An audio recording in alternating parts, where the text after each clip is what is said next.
Hello, welcome to my channel, Another Bibliophile Reads. My name is Greg, and I am here today to do something a little bit different. I'm going to be giving some opinions on my new Amazon Paperwhite Signature Edition. This is the 2021 model.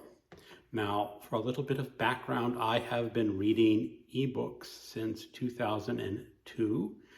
And I started with a compact PDA that read a Microsoft reader format. And I eventually moved through into 2008 when the first Kindle came out, and I did get their first edition Kindle. And that was the big boxy little unit with the silver slide on the side and the little knob to move a cursor and the keyboard. So I've had a lot of experience with Kindles, and I have owned 6 or 7 over the years. My most recent Kindle before that has been the Kindle Oasis 2017 edition, and this is going to be my primary comparison to the new Kindle. Now, this new Kindle comes with 32 gigabytes of memory, and that is more than sufficient for almost anybody's needs. I have been buying ebooks off Amazon since 2008. I have a few thousand.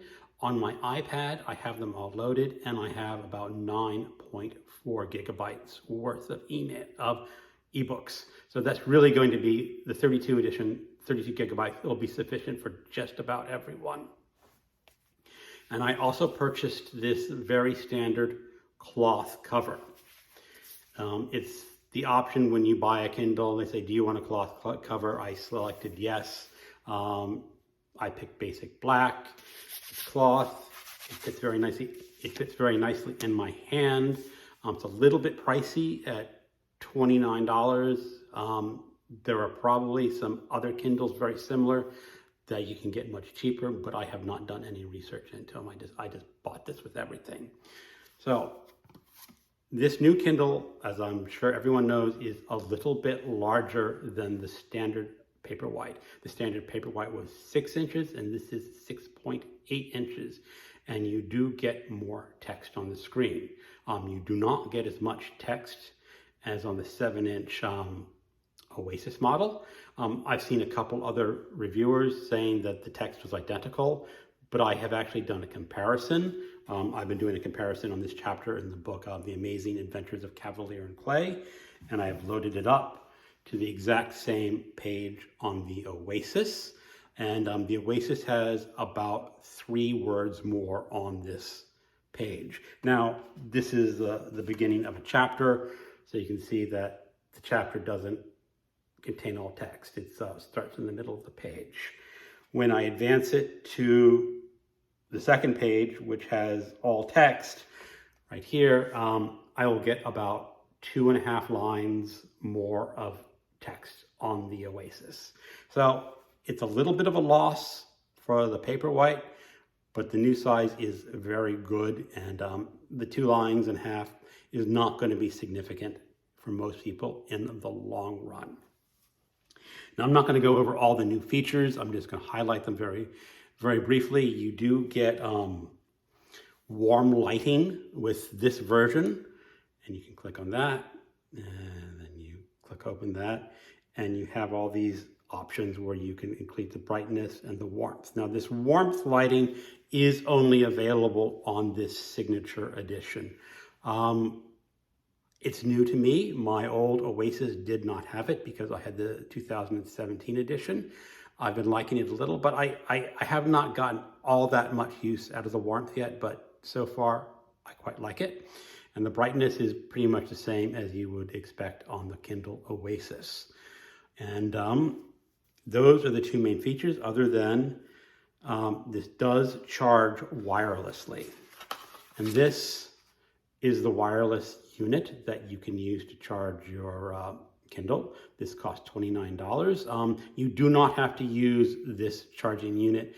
Almost every other wireless charger will charge the Kindle. But again, when I purchased my Kindle, I just selected, yes, I want this, just the same way as I selected the case. For most people, I would say if you want to keep your budget down, go ahead and skip the wireless charging base and just use your wireless charging that you use for your phones, and everything will be fine.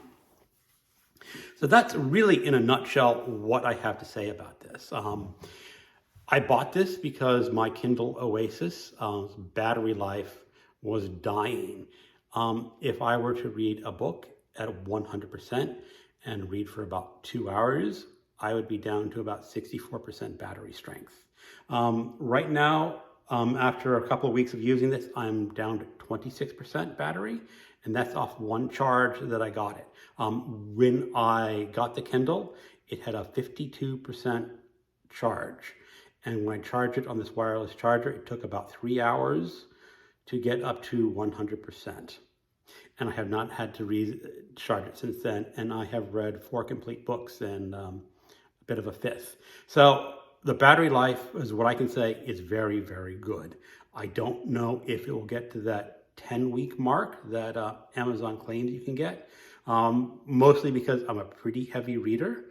I read on my Kindle almost every day for an hour, maybe 2. I also read a lot of physical books. As you can see behind me, I own a lot of physical books. So I am not an exclusive Kindle user. If I were exclusive, I think I would be out of battery life by now. So that is my very short opinion on this. I like this a lot.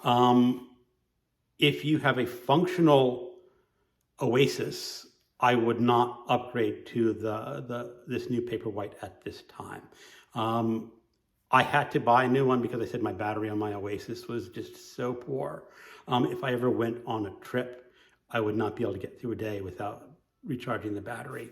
And with this one, I can sit on the beach in Mexico all day long and come back and drink tequila at night and forget to charge it, and I'll be fine in the morning. That's what you want from battery life in a Kindle. So that is my short review. If you came here for the Kindle reviews, please stay for book reviews and book talks and other such things that I do. So otherwise than that, please have a good day. Goodbye.